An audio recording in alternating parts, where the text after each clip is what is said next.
이어가겠습니다. 말라기 3장 4장 말씀인데요.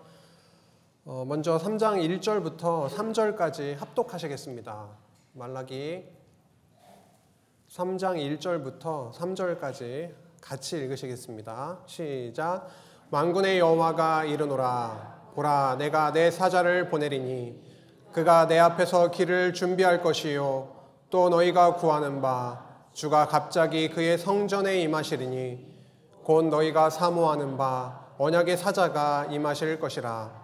그가 임하시는 날을 누가 능히 당하며 그가 나타나시는 때에 누가 능히 서리요. 그는 금을 연단하는 자의 불과 표백하는 자의 잿물과 같을 것이라. 그가 은을 연단하여 깨끗하게 하는 자 같이 앉아서 레위 자손을 깨끗하게 하되 금, 은같이 그들을 연단하리니 그들이 공의로운 제물을 나 여호와께 바칠 것이라. 아멘. 지난 시간에 전 시간에 말라기 1장에서 2장까지 제사장들과 백성들의 죄악에 대해서 책망의 예언의 말씀을 함께 나누었습니다. 하나님은 공의와 사랑의 하나님이시죠. 그들에게 1장과 2장에서 부각되고 있는 하나님의 모습은 내가 심판하겠다, 책망하는 그런 모습이 강력하게 부각이 되고 있습니다. 3장과 4장으로 넘어가면 이제 그러함에도 불구하고 회복의 길을 내가 열겠다라고 말씀하십니다. 참 이 굉장히 큰 강력하고 묵직한 메시지가 담겨져 있는 것이죠. 하나님의 나라를 어떻게 해요? 하나님의 방법으로, 하나님만의 방법으로 이루어 주시겠다라고 하는 것인데요. 그들의 모습으로만 보면 성전문을 닫아야 되고 봉헌물을 받을 수 없는 그들의 죄악 가운데 있었지만 대신 아들 예수 그리스도를 십자가에 못 박으셔서 공의로 십자가에 못 박으시고 십자가로 또 사랑하심으로 용서하심으로 하나님의 나라, 나의 백성을 거룩한 하나님의 백성을 삼아 주시겠다라고 하는 그 메시지가 1장, 2장에 담겨져 있으면서 3장, 4장을 바라보게 하는, 더 나아가서 큰 십자가 예수 그리스도를 바라보게 하는 말씀이 1장, 2장의 말씀이었고요. 그 다음에 그 내용의 결혼 주제가 나왔었는데 결혼이 왜 이렇게 저희들에게 중요한 또 말씀입니까? 왜 하나님이 맺어주신 그 결혼의 관계를 파하는 것에 대해서 그렇게 민감하게 책망하고 계십니까? 백성들에게 눈먼 것, 병든 것 가지고 오는 것도 굉장히 많은 큰 죄악으로 하나님은 부각시키시고 있으시지만 하나님이 맺어주신 결혼 관계를 파하는 것, 하나님을 의지하지 않고 다른 이방 나라를 그 부요함을 따라서 버리는 그 행위를 굉장히 책망하고 있으심을 보게 됩니다. 왜 그럴까요? 네? 결혼하지 말라라는 메시지입니까? 이 시대에? 그렇진 않겠죠. 그렇진 않고 목사님을 통해서도 여러 번 들으셨겠지만 결혼의 주제는 창세기 1장, 2장, 3장 하나님의 나라의 언약을 세우시면서 언급하셨던 주제죠. 아담과 하와가 한 몸이 되는 그 주제였습니다. 하나님은 아들 예수 그리스도를 이 땅에 보내셔서 우리의 무엇을 삼아 주시는 겁니까? 우리의 신랑을 삼아 주시죠. 우리는 예수 그리스도의 신부이기 때문에 그 관계가 깨어지는 것은 우리가 원한다고 해서 깨어지고 우리가 원하지 않는다고 해서 다시 회복되고 그런 것이 아니라 하나님의 언약 때문에 그들의 모습이 어떠할지라도 그 언약을 파하지 않고 내가 회복하고 이루어 주겠다라고 하시는 하나님의 백성 삼으시겠다라고 하는 그 놀라운 은혜의 메시지가 또 그 안에도 담겨져 있는 것이죠. 요한계시록에 가면은 우리는 신부로서 이렇게 또 표현되고 있음을 보게 됩니다. 그 나라를 영원한 나라까지도 저희들 바라보게 하는 그런 말씀이 되겠습니다. 3장, 4장으로 넘어오면 이제 큰 대직에 바뀌죠. 부패와 책망의 말씀에서 제사 회복, 부패한 제사를, 성전 제사를 회복시켜 주시겠다라고 하는 그 말씀으로, 예언의 말씀으로 분위기가 완전 바뀌고 있습니다. 전환되고 있습니다. 회복시켜서 복을 주시겠다. 이 복은 어떠한 맥락에서 나오고 있냐면요. 온전한 11조를 한번 여호와께 드려봐라. 내가 넘치도록 부어주겠다. 메시아를 보내서 결국은 회복시켜 주겠다라고 하는 말씀으로 이어지고 있습니다. 책망에 대한 말씀에서 완전히 전환되고 있음을 저희들 확인하게 되고요. 여호와께서는 제사장과 백성들의 죄악에서 그러면 어떻게 이스라엘을 회복시켜 주실 것인가 라고 하는 그 질문을 저희들 가지고 3장, 4장을 읽어가겠습니다. 이것을 다른 질문으로 바꿔보면 이렇게 해도 되겠죠. 여호와께서는 하나님 나라를 언약하셨으니까요. 여호와께서는 언약하신 하나님의 나라를 어떻게 이루어 주실 것인가 라고 하는 것입니다. 그들의 현실만 보면은 그 언약을 누릴 만한 대상들이 아니기 때문에, 그런데 하나님만의 방법으로 내가 하나님 나라를 내가 세워주겠다라고 하는 그 나라를 이루어 주시겠다. 너희들을 백성 삼아 주시겠다라고 하는 메시지가 3장, 4장을 거쳐서 진하게 드러나고 있습니다. 3장으로 넘어가겠습니다. 3장 1절에서 2절에 보면은요, 내 사자, 언약의 사자가 나오고 있습니다. 만군의 여호와가 이르노라. 보라, 내가 내 사자를 보내리니 그가 내 앞에서 길을 준비할 것이요 또 너희가 구하는 바 주가 갑자기 그의 성전에 임하리니 곧 너희가 사모하는 바 언약의 사자가 임하실 것이라. 그럼 여기서 주는 언약의 사자하고 동격이겠네요. 그렇죠? 그 주가 임하실 것인데 그는 언약의 사자다. 이것과 조금 이렇게 또 동시에 나오고 있는 게 사자가 나오니까요. 좀 헷갈리긴 하는데요. 앞에 있는 사자는 아까 똑같다고 말씀드렸죠. 말라기, 나의 말라키, 나의 사자, 내 사자를 보내겠다. 앞서 보내겠다라고 말씀하십니다. 뒤에 나오는 언약의 사자, 말악 베리트, 그 언약의 사자를, 그 언약의 사자를 보낼 건데 그 언약의 사자보다 앞서 보낼 나의 사자가 있다라고 말씀하시는 것입니다. 여기서 내 사자는 누구죠? 뒤 내용을 전부 다 알고 계셔서 내 사자는 세례 요한이고 언약의 사자는 예수 그리스도, 이렇게 되는 것입니다. 이사야의 예언을 하고 있어요. 이 부분을. 이사야 40장 3절에 보면 외치는 자의 소리여 이르되 너희는 광야에서 여호와의 길을 예비하라. 사막에서 우리 하나님의 대로를 평탄하게 하라. 이렇게 광야에 외치는 자의 소리가 있을 것이다 라고 하는 것을 언약을, 예언을 했습니다. 세례 요한이 광야에 가서 회개하라 천국이 가까이 왔느니라 라고 외쳤던 거 기억하실 겁니다. 마태복음 11장에 보면 이렇게 나와 있죠. 기록된 바. 여기서 기록된 바는 어떤 말씀이죠? 이사야의 말씀. 그리고 더 나아가서 말라기 3장 1절의 말씀. 그렇죠? 그래서 기록된 바. 보라, 내가 내 사자를 내 앞에 보내노니 그가 내 길을 내 앞에 준비하리라 하신 것이 이 사람에 대한 말씀이니라. 그런데 이 사람은 누군가요? 세례 요한이다. 이렇게 말씀합니다. 세례 요한보다 큰 이가 일어남이 없도다. 그러나 천국에서는 극히 작은 자라도 그보다 크니라 라고 하면서 예수 그리스도보다 앞서 와서 그의 길을 평탄케 할, 준비할 자, 세례 요한. 그렇죠? 내 사자. 이 내 사자가 4장으로 넘어가면 또 누구로 또 확실하게 또 보여주고 있죠? 엘리야라고 하고 있고요. 그래서 내 사자, 엘리야, 선지자의 대표적인 인물 아닙니까? 내 사자, 선지자, 대표 인물인 엘리야를 보내서 이제는 심판과 회복에 대해서 선포를 할 것이고 그리스도께로 돌아오게 할 것이다. 이런 말씀인데요. 그 인물이 바로 세례 요한, 내 사자 세례 요한을 보낼 것이다 라고 해서 이렇게 성취된 것을 확인하게 됩니다. 그래서 그가, 여기서 그는 주, 그렇죠?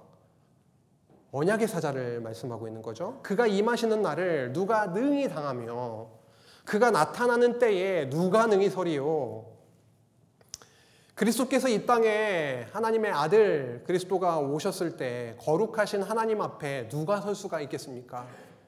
그렇죠? 누가 능히 서리요. 그는 금을 연단하는 자의 불과 표백하는 자의 잿물과 같을 것이다. 불은 완전히 살라서, 그렇죠? 부정한 것을 완전히 살라버리는 거. 잿물은 더러운 것을 완전히 씻어버리는 그런 것인데 그 일을 누가 하시겠다라는 거죠? 오실 그가, 언약의 사자가 이룰 것이다 라고 선포를 하고 있습니다. 3장 1절 2절에 걸쳐서 처음 시작하면서부터 회복의 말씀, 1, 2장은 책망을 하셨다라고 한다면 이제 3장으로 넘어와서는 내 사자를 보내고 그 후에 그 언약의 사자를 보내서 내 아들 예수 그리스도를 보내서 불과 같이 잿물과 같이 양잿물과 같이 이렇게 씻어주겠다라고 하는 말씀을 선포하고 있습니다.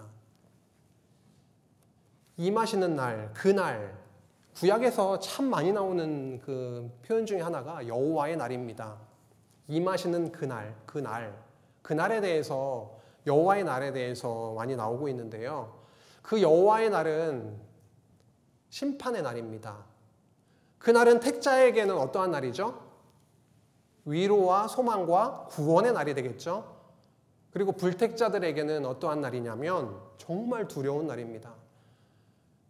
사망과 생명이 갈리는 날, 천국과 지옥이 갈리는 날, 완전히 구별되는 날, 거룩하신 하나님의 나라의 백성으로 우리는 이렇게 품에 안기는 그러한 날, 그 임하는 날에 대해서 언급을 그렇게 하고 계십니다. 그가 은을 연단하여 깨끗하게 하는 자 같이 앉아서 레위 자손을 깨끗하게 하되, 갑자기 레위 자손이 나오고 있네요. 지금 레위 자손에 대한 내용을 1, 2장에서 했죠. 제사장이 레위 자손이잖아요. 그렇죠? 깨끗하지 못한 여호와 하나님 앞에 죄악을 범하고 있는 레위 자손들에 대한 내용이 1, 2장에서 나왔는데 3장 3절에 와서 레위 자손을 깨끗하게 하되라고 하면서 레위 자손 언급을 하고 있고, 그 다음에 금, 은과 같이 그들을 연단하리니, 이것도 연단하리니 그들이 공의로운 제물을 나 여호와께 바칠 것이라 라고 합니다.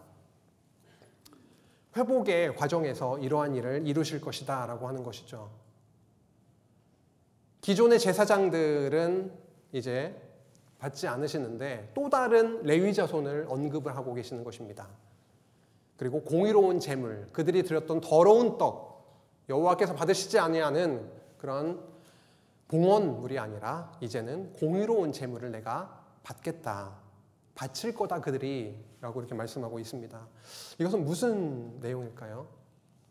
여기서 레위 자손은 어떠한 걸 의미하고 있을까요?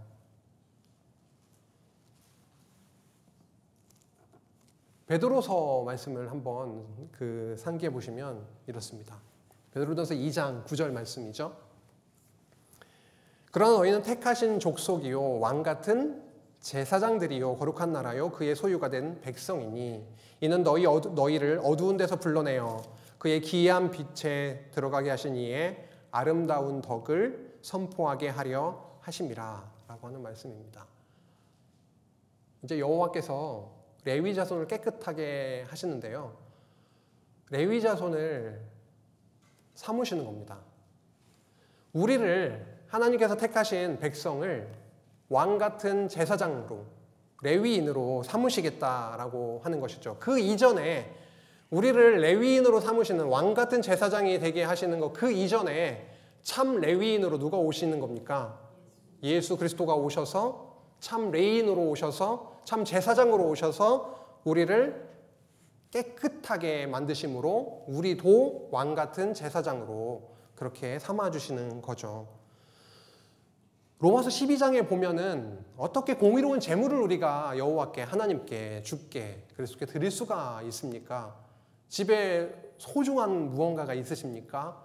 그거를 가져다가 정성스럽게 하나님께 드리는 것이 우리가 거룩한 공의의 제물을 하나님께 드리는 것입니까? 그런데 로마서 12장 1절에 보면은 이렇게 말씀하고 있네요.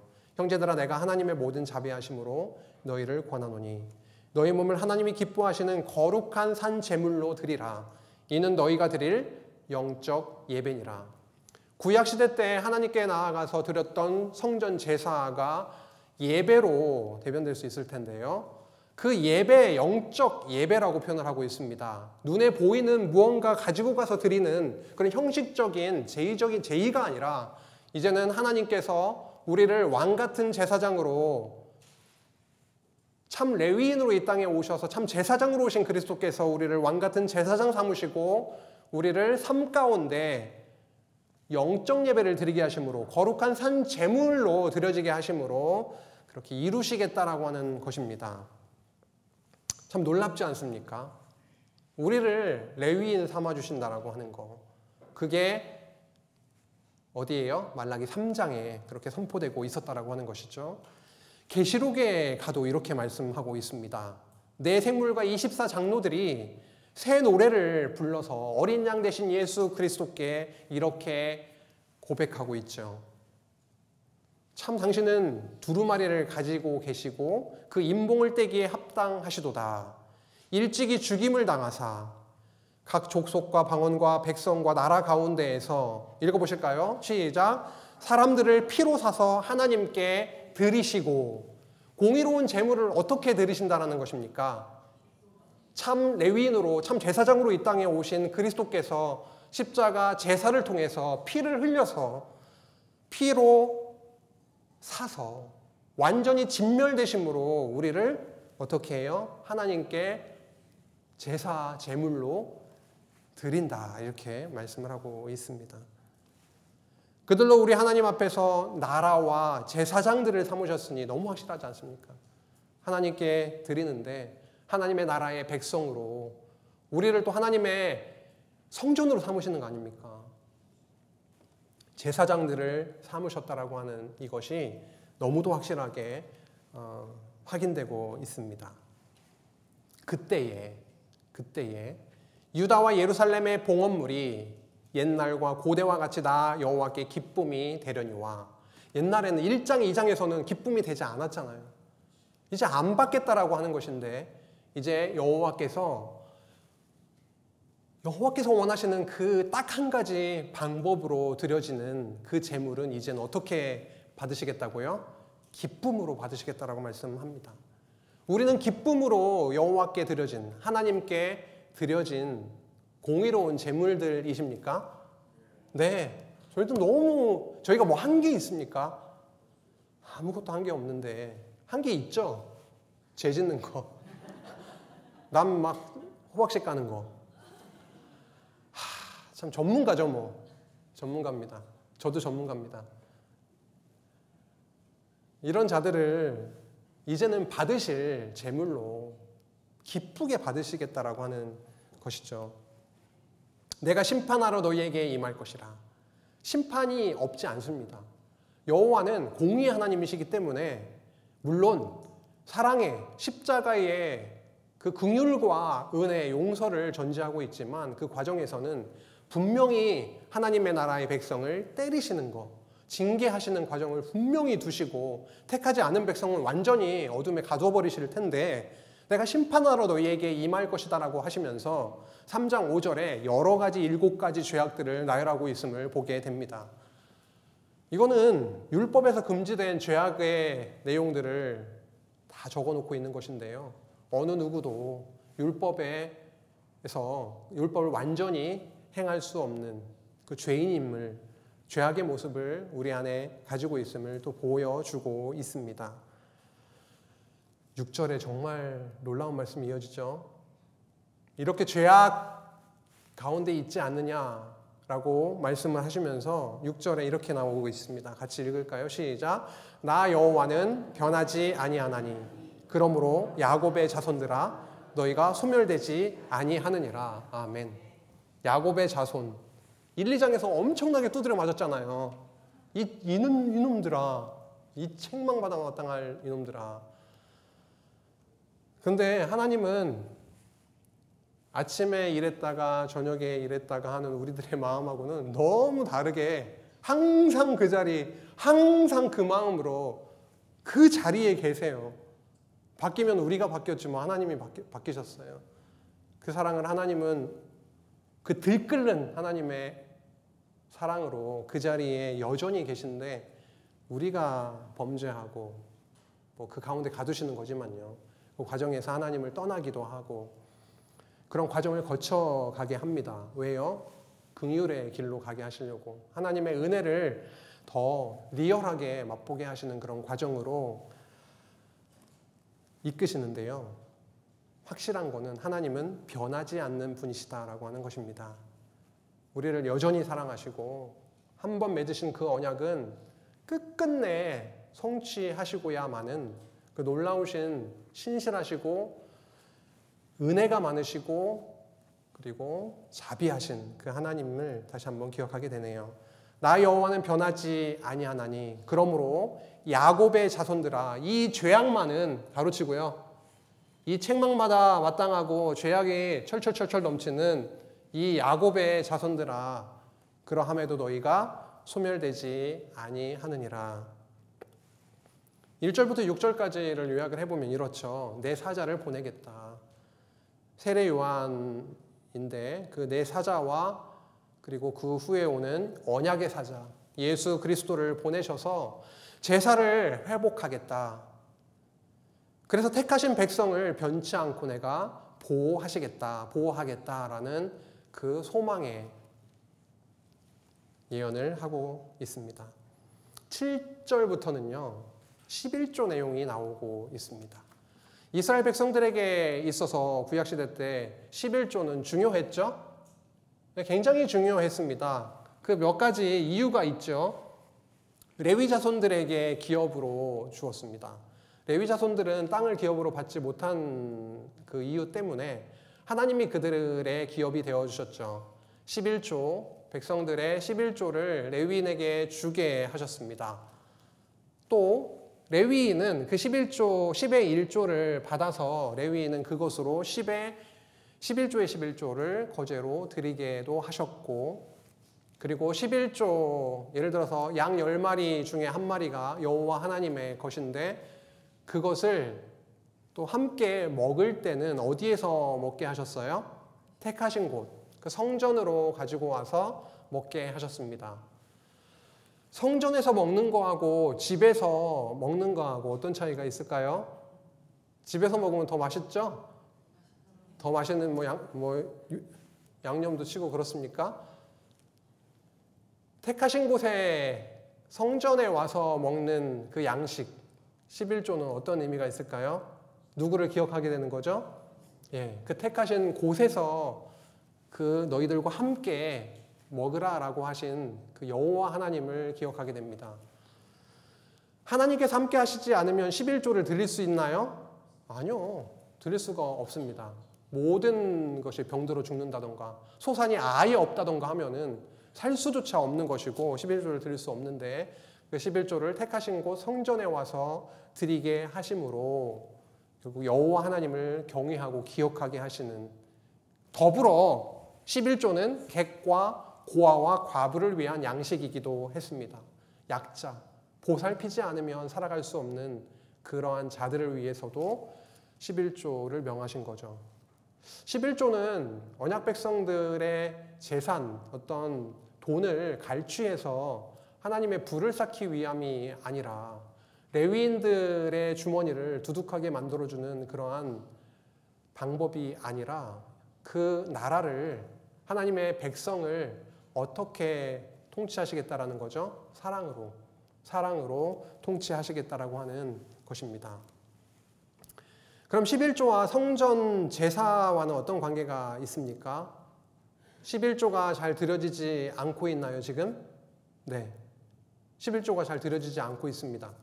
지금 상황이에요. 말라기 3장의 상황, 1장, 2장, 3장, 4장 가면서 그들이 겪고 있는, 닥쳐져 있는 그들의 현실 속에서 11조가 제대로 드려지지 않고 있습니다. 에스라 느헤미야 시대 때는 11조가 엄청 잘 드려졌을까요? 그때도 역시 잘 드려지지 않고 있었던 그들의 상황을 저희들이 확인한 바도 있습니다.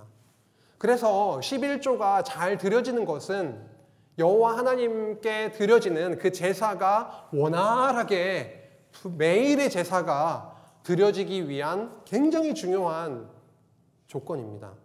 그렇기 때문에 하나님은 11조에 대한 명령, 그 율법을 세우셨고 그 11조 규례를 통해서 하나님이 죄악된 죄인 이스라엘을, 언약 백성을 용서하시는 그 일을 쉬지 아니하시고 계속 이어지도록 하셨던 것입니다. 그런데 지금의 상황은 어떤가요? 이 일이 잘 되고 있나요? 잘 되어지고 있지 않은 상황이죠. 그래서 하나님은 어떠한 것을 이제 이루시겠다라는 것입니까? 제대로 된 11조를 통해서 내가 성전 제사를 완전히 회복하겠다라고 하는 말씀을 하고자 하시는 것입니다. 여호와께서 이렇게 말씀하시죠. 너희 조상들의 날로부터 너희가 나의 규례를 떠나 지키지 아니하였도다. 그런즉 내게로 돌아오라. 그리하면 나도 너희에게로 돌아가리라. 슈브라고 하는 단어 지난 시간에도 말씀드렸던 것 같은데 돌아오게 하시고 또 하나님께서 돌아오신다라고 또 말씀하셨던 거 기억하시죠? 돌아오라. 그리하면 내가 너희에게로 돌아가리라 라고 했는데요. 이스라엘 백성들은 시치미를 뚝 떼는 거죠. 우리가 어떻게 해야 돌아갈 수가 있습니까? 전혀 모르고 있었을까요? 전혀 모르고 있었을 수도 있을 것 같아요. 하나님이 이 눈과 귀와 이 판단력을 흐리게 만드시면은 죄를 짓고 있어도 죄를 짓고 있는지도 잘 모르고 옆에 있는 지체가 죽어나가는데 죽는 거는 육신의 죽음이 아니라 심령이 막 상처를 받아서 너무 막 울고 불고 속으로 난리가 났는데 그걸 또 모르는 그런 상황들이 있을 수 있다라고 하는 거죠. 여호와 하나님께 하나님의 아들의 피로 사진받은 성도의 아픔과 상처, 이건 간단한 것이 아니잖아요. 그런 것도 전혀 모를 수 있다라고 하는 거죠. 저희의 눈이 가려지고 판단력이 흐려지고 여호와 하나님께서 성령께서 민감할 주시지 아니하시면 여호와 하나님께 규례를 떠나서 완전히 범죄하고 있는 그들이었음에도 불구하고 어떻게 해서 돌아갈 수가 있습니까? 이렇게 반문하고 있는 그들의 모습을 저희들이 3장 7절에서 확인하게 되네요. 그들은 어떠한 모습 속에 있었냐면 11조를 도둑질하고 있었습니다. 11조를 도둑질하고 있었다라고 하는 것은 그 10의 1, 10개 중에 하나가 여호와의 것이다라고 하는 그런 감각이나 생각 자체가 흐려져 있었던 상황인 거죠. 그렇죠? 사람이 어찌 하나님의 것을 도둑질하겠느냐? 그러나 너희는 나의 것을 도둑질하고도 말하기를 무엇라고요? 우리가 어떻게 주의 것을 도둑질하였나이까 하는도다. 이는 곧 11조와 봉헌물이라. 내가 명한 11조 봉헌물이 있는데 그것을 너희가 제대로 드리지 않고 있다. 그것이 바로 나의 것인데 나의 것을 너희들의 주머니에 꼭꼭 숨겨놓고 내놓지 않고 있다. 이것은 나를 잊고 있다. 나의 제사를 멸시하고 있다. 너희들의 안중에는, 너희들의 마음에는 나를 향한 마음이 없다. 이렇게 책망하고 있음을 저희들이 보게 됩니다. 그러면서 여호와께서 이렇게 말씀하시죠. 온전한 11조를 한번 드려봐라 라고 하는 겁니다. 온전한 11조를 드려서 나를 시험하여 보라. 이렇게 말씀을 하세요. 온전한 11조가 드려질 때 메뚜기가 소선을 먹지 못하게 내가 하겠다. 메뚜기 때가 한번 지나가면 어떻게 되는지 아시죠? 저희는 경험을 잘 못해서 그런데요. 가끔 유튜브에 보면 아프리카 같은데 완전 바람이 막 메뚜기 막 떼를 이만큼 몰고 와서 그냥 초토화시키는 것도 가끔 볼 수 있거든요.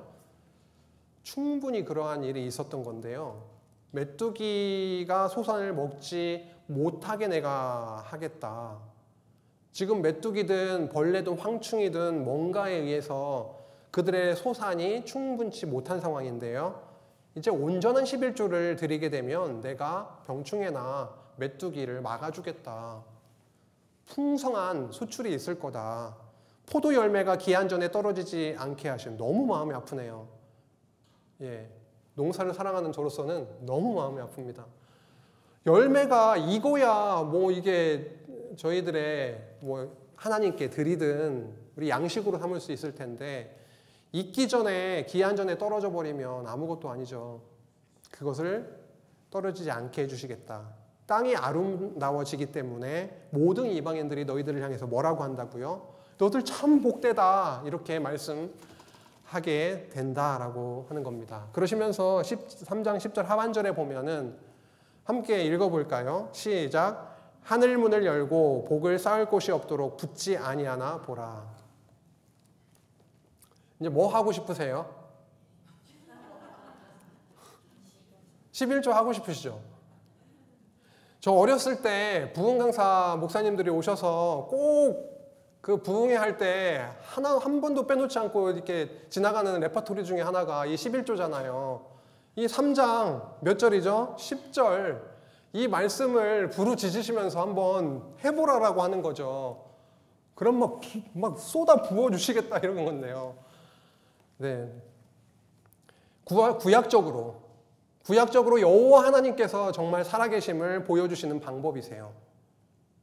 온전한 11조가 드려질 때 성전 제사가 원활하게 돌아가고 그때 여호와 하나님께서 너희들과 함께 하심을 보여주시는 그러한 구약적 모습일 텐데요. 온전한 11조는 예수 그리스도께서 십자가에 못 박히심으로 이루어지는 거잖아요. 우리가 다 십자가에 못 박혀야 되는데 대표로 10의 1로 십자가에 못 박히심으로 우리 모두가 거룩해지는 거지 않습니까?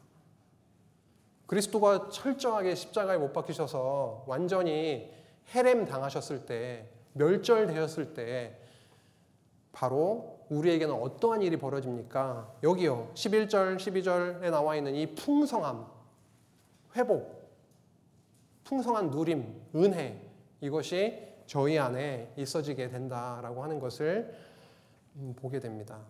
그래서 온전한 11조를 드려봐라 라고 하는 것은 진짜 드려보라 내가 채워주겠다 넘치도록 부어주겠다라고 하신 여호와께서 당신의 아들을 하나님의 아들을 이 땅에 보내셔서 완전히 죽기까지 그렇게 못 박으시는 그 일을 통해 저희들에게 풍성함을 영혼의 풍성한 은혜를 쏟아 부어주셨다라고 하는 것을 저희들 꼭 기억하셨으면 좋겠습니다. 3장 7절에서 12절의 내용은요. 여호와께로 돌아와 규례대로 온전한 11조를 여호와께 드리라고 하시면서 하늘로부터 복을 부어주시겠다고 예언하십니다. 함께 나누었던 것처럼 온전한 11조 대신 예수 그리스도를 통해서 우리에게 하늘의 풍성한 은혜를 부어주시겠다라고 하는 그 언약의 말씀이었고요. 우리는 신약교회 성도들로 살아가면서 이것을 누리게 하시고 있습니다. 3장 13절 이제 부패와 메시아 출현으로 넘어갑니다. 온전한 11조를 말씀하시면서 결국 그리스도를 통해서 이루어 주실 그 신령한 복에 대해서 말씀을 했고요. 이제 그들이 부패 가운데 있는데 그것을 메시아를 보내심으로 회복해 주시겠다라고 하는 거죠. 너희가 완악한 말로 나를 대적하였다. 이스라엘은 또 이렇게 얘기합니다. 우리가 무슨 말로 주를 대적하였나이까? 3장 14절 이는 너희가 말하기를 하나님을 섬기는 것이 헛되니 만군의 여호와 앞에서 그 명령을 지키며 슬프게 행하는 것이 무엇이 유익하리요. 참 이런 말씀, 이런 생각과 말을 내뱉으면서 살아가고 있었던 그들을 이스라엘 백성들을 상상해 보시기 바랍니다. 그들 안에 참 행복이 있었을까, 안식이 있었을까 라고 하는 거죠. 이러한 죄악된 그들임에도 불구하고 그러나 여호와 경외자들을 특별한 소유로 삼으시겠다라는 말씀을 16절, 17절, 18절에서 말씀하고 있습니다. 여호와를 경외하는 자. 이 부분에 여호와 경외에 대한 내용이 몇 번 나올 겁니다. 밑줄 그어 놓으시면 더 좋겠죠? 여호와 경외자들을 특별한 소유로 삼으시겠다라고 하는 건데요. 여호와께서 여호와를 경외하는 자와 그 이름을 존중히 여기는 자를 위하여 같은 내용이죠. 여호와를 경외하는 자를 달리 풀었으면 그 이름을 존중히 여기는 자를 위하여 여호와 앞에 있는 기념책에 기록하였느니라. 농명됐다라고 하는 거죠. 만군의 여호와가 이르노라. 나는 내가 정한 날에, 여호와께서 정하신 그날이 있습니다. 아무도 알지 못하는, 하나님만 알고 계시는 그날이 있는데, 그 내가 정한 날에 그들을 나의 특별한 소유로 삼을 것이요. 특별한 소유 기억나시죠? 특별한 소유. 특별한 소유로 삼을 것이요. 또 사람이 자기를 섬기는 아들을 아낌같이 내가 그들을 아끼리니. 특별한 소유가 히브리어로 세굴라입니다. 세굴라. 여러 번 들어서 알고 계실 거예요. 특별한 소유입니다. 특별한 소유가 무엇이 있으세요? 집에 특별한 소유가 뭐가 있으세요? 뭔가가 있으시겠죠? 네, 세굴라 있으실 겁니다. 근데 하나님은 말라기 선지자를 통해서 이 특별한 소유의 의미를 또 풀어주고 있어요. 그 아래 보니까 아들을 아낌같이 내가 그들을 아끼리니. 아들, 딸, 자녀보다 소중한 거 있으세요? 만약에 5만 원 백매가 500만 원이죠. 500만 원 돈 뭉치가 이 공간을 다 채우고 있는 거하고 아들, 딸하고 바꾸실 수 있으세요? 갈등되시나요? 갈등될 만도 하죠 뭐. 그럴 수도 있겠습니다. 도대체 얼마일까요? 500만 원 돈 뭉치가 꽉 차면. 하나님은 절대 바꾸지 않으시고 아들을 사랑함 같이 특별한 소유를 삼아주시겠다라고 말씀하십니다. 이걸 잘 묵상해 볼 필요가 있습니다. 그때 너희가 돌아와서 의인과 악인을 분별하고 하나님을 섬기는 자와 섬기지 아니하는 자를 분별하리라. 뭐 여호와께서 공의로운 그런 하나님이셔? 이렇게 얘기했던 그들의 들이댐이 있었다면 이제 하나님은 뭐라고 말씀하세요? 내가 틀림없이 나의 특별한 소유로 삼을 자가 있고 내칠 자가 있다는 거죠. 의인과 악인을 구별하시겠다라고 하는 겁니다. 우리는 어디에 속해 있습니까? 의인에 속해 있어요. 하나님을 섬기는 자에 속해 있습니다. 세굴라, 특별한 소유가 되었습니다. 도대체 저희가 무엇을 했길래요? 엄청나게 하나님을 섬기셨습니까?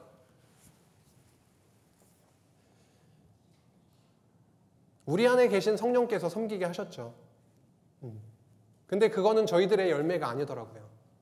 하나님이 하신 일, 우리를 통해 하신 귀한 일, 우리가 하지도 않았는데 그걸 너무 귀하게 이쁘게 보세요. 예수님께서 십자가에 대신 못 박아 죽으셨는데 그걸 너무도 소중하고 의로운 일로 보시고 우리를 거기에 동참을 시켜버리시는 그 놀라운 일이 있는 것입니다. 특별한 소유에 대해서 잠시 살펴보겠습니다. 출애굽기 19장 5절, 6절 말씀 너무 소중한 말씀. 그렇죠? 제사장 나라, 거룩한 백성 나오는 그 구절이죠. 거기에 바로 내 소유로 삼겠다라고 하는 말씀이 박혀 있습니다. 내 소유, 세굴라, 나의 소유로 삼겠다. 시편 135편 4절 한번 같이 읽으실까요? 시작.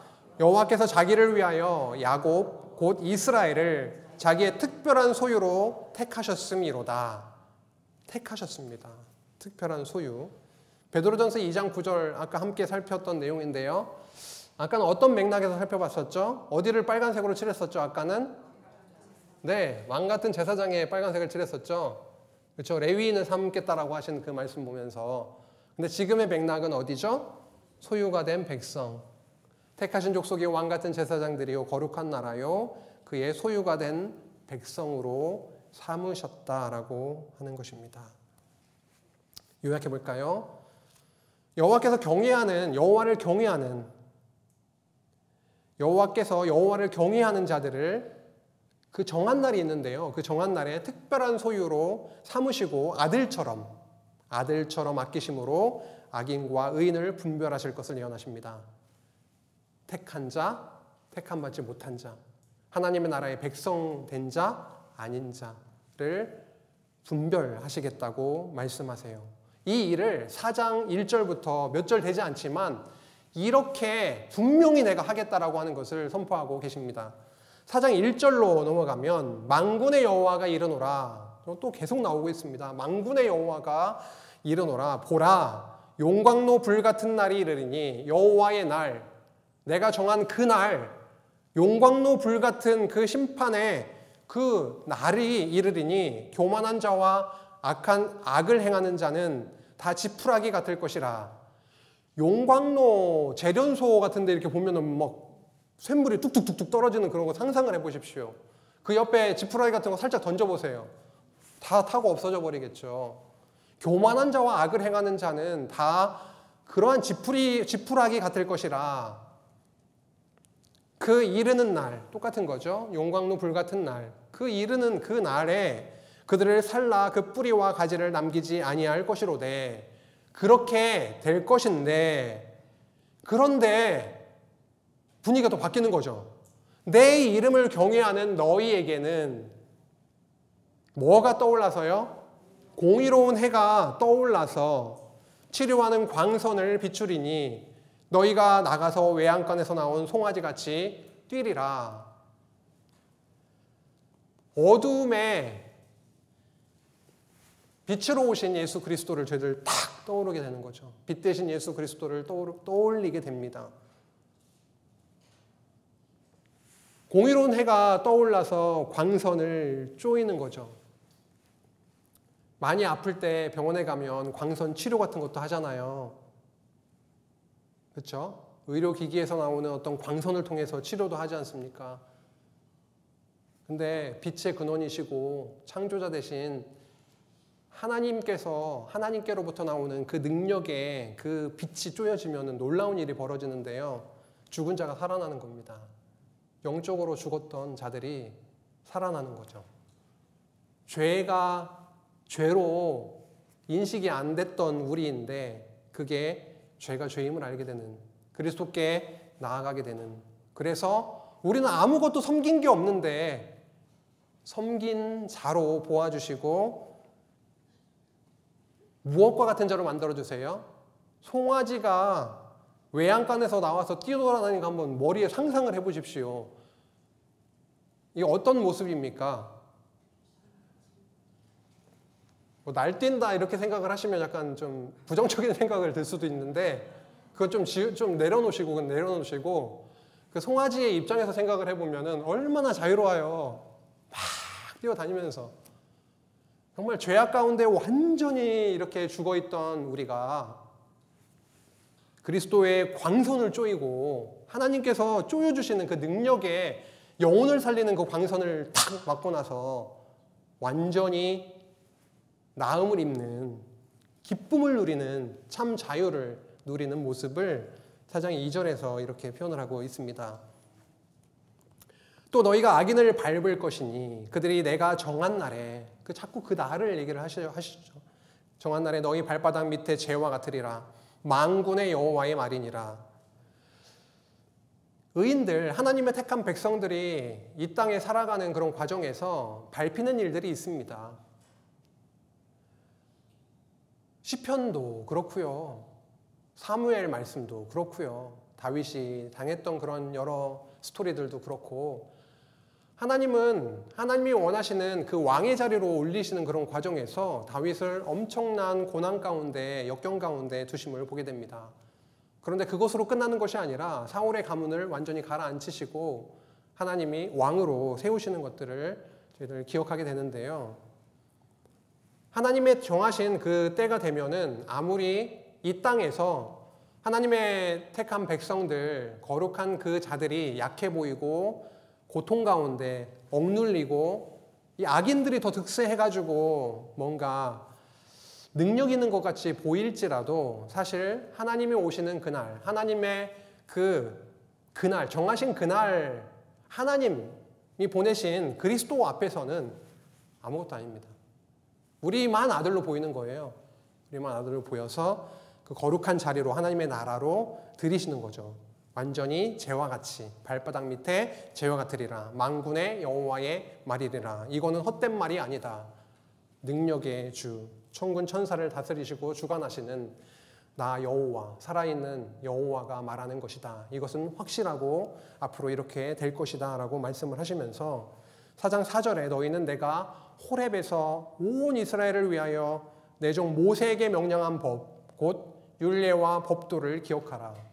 여기에 왜 이 위치예요? 말라기 4장 4절, 이제 곧 몇 절까지 했죠? 6절까지 했나요? 아니 왜 끝나는 거 한 두어 절 남겨놓고 여기에서 율법 얘기를 하냐고요. 오히려 1장과 2장에서 하면은 이해가 더 되겠어요. 너희 놈식들 이렇게 책망받아 마땅한 자들이다 이러면서 율법을 이렇게 들이대면 더 좋겠는데 여기에서 어떻게 율법의 말씀이 등장을 할까요? 모세에게 명령한 법, 곧 율례와 법도를 기억하라. 율법의 핵심은 정죄와 사죄인 거죠. 심판과 회복, 사랑입니다. 공의와 사랑입니다. 느낌 오시죠? 이 율법에서 내가 선포한 내용과 같이 그 공의로운 해를 떠올려서 그렇게 행하겠다라고 하는 말씀을 여기서 선포하고 있는 것입니다. 결국 옛 언약의 방식이 아니라 건물 성전에서 드려졌던 그 방식에서 이제 하나님의 아들을 이 땅에 보내셔서 새 언약의 방식으로, 그렇죠? 십자가의 방식으로 이루어 주실 것을 내다보게 하십니다. 5절로 가보면 보라 여호와의 크고 두려운 날, 그 날이 이르기 전에 내가 선지자 누구를요? 엘리야를 너희에게 보내리니. 오늘 앞에서 여러 번 다루었죠. 그 엘리야는 누구입니까? 내 사자라고 3장 1절에 나오고 있고요. 그렇죠? 그 다음에 그는 누구입니까? 결국은 엘리야로 3장 1절에서 4장 5절로 점프해서 그는 엘리야다. 그리고 마태복음이나 우리 복음서에 보면은 그 엘리야가 누구다? 세례 요한이다. 이렇게 말씀하고 있습니다. 이게 놀라운 말씀이죠. 세례 요한을 너희에게 보내겠다. 방금은 모세를 언급했죠. 모세는 율법의 대표인 거죠. 그렇죠? 율법의 핵심이 공의와 사랑이라고 십자가 성전 제사와 관련이 있는데요. 모세에 대해서 언급한 다음에 이제 누구를 언급하냐면 엘리야, 선지자의 대표적인 인물을 언급을 합니다. 선지자가 와서 선포한 내용도 역시 그렇죠. 심판과 회복. 내가 그것을 이루겠다라고 하는 것을 말씀하고 있습니다.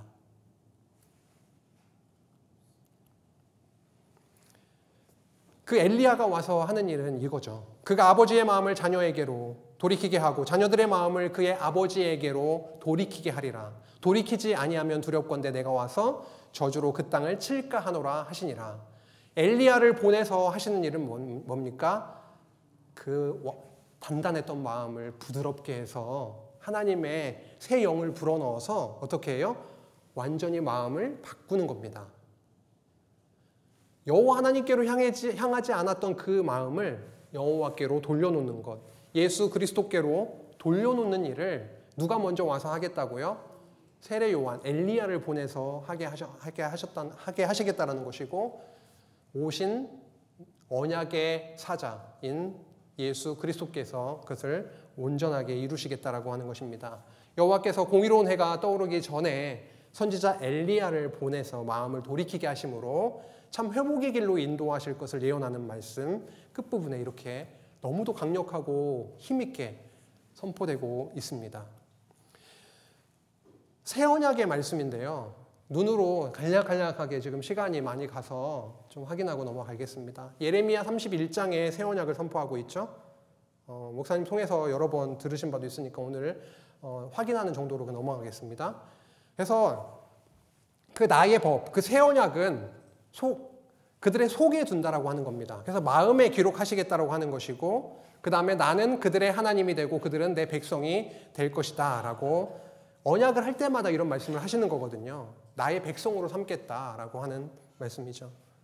이것을 에스겔은 너희들의 마음속에 새 영을 부어주어서 돌같이 딱딱했던 너희들의 마음을 부드러운 살처럼 바꾸어 주셔서 이루시겠다라고 하는 겁니다.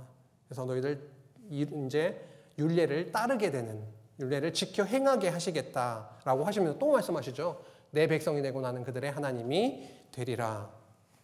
36장으로 넘어가면요 또 나옵니다. 새 영을 너희 속에 두어서 새 마음을 너희에게 주되 너희 육신에서 굳은 마음을 제해서 이제 여호와께서 보내신 그 공의로운 해 대신 그리스도께로 나오게 하시겠다.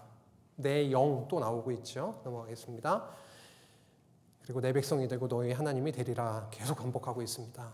이렇게 누가복음으로 넘어가면 아까 말씀하셨던 드디어 누구요? 엘리야인 세례 요한이 주 앞에 큰 자가 되며 포도주나 독한 술을 마시지 아니하며 모태로부터 성령의 충만함을 받아 이스라엘 자손을 한번 읽어볼까요? 시작. 주 곧 그들의 하나님께로 많이 돌아오게 하겠습니다. 똑같이 말라기 선지서 끝부분에 예언했던 것처럼 그렇게 이루셨음을 확인하게 됩니다. 그가 또 엘리야의 심령으로의 능력으로 주 앞에 먼저 오게 되죠. 그리고 아버지의 마음을 자식에게 거스르는 자를 의인의 슬기에 돌아오게 하고 주를 위하여 세운 백성을 준비하리라. 이렇게 선포하고 있습니다. 오늘 말라기 1장에서 4장 말씀을 함께 이렇게 나누게 되었는데요. 말라기는 구약의 끝에 있습니다. 구약의 끝에서 선지서의 끝에 있음과 동시에 구약 몇 권요?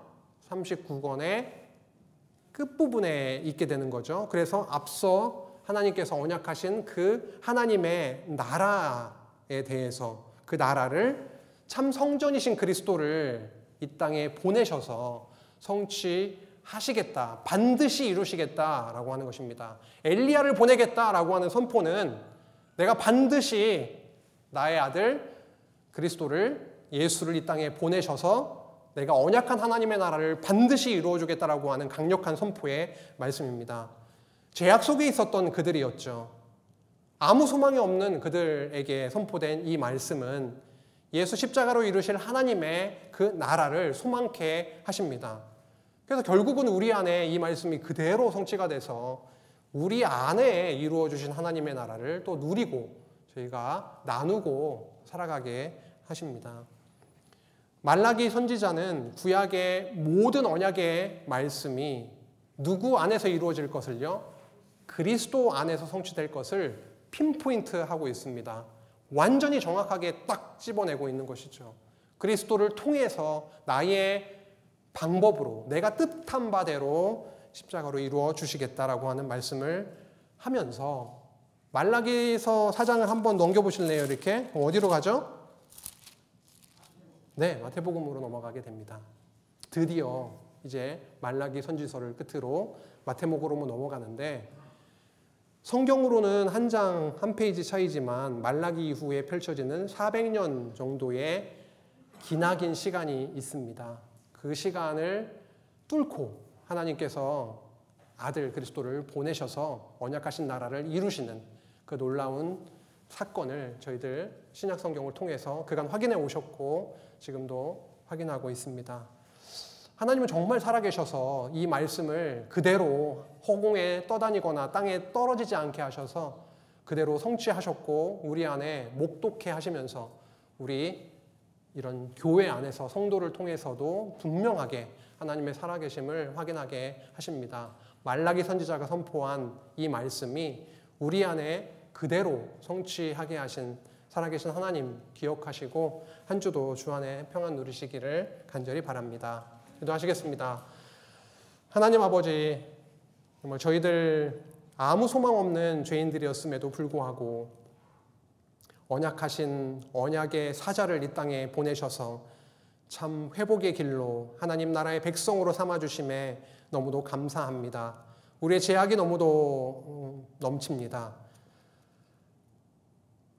능력의 빛을 우리에게 비춰주시고 또 성령의 넘치는 부으심으로 정말 하나님의 베풀어 주신 그 은혜를 날마다 누리고 나누며 참 복된 길로 저희들 걸어갈 수 있도록 주님께서 인도해 주시기를 간절히 바라오며 예수님의 이름으로 기도했습니다.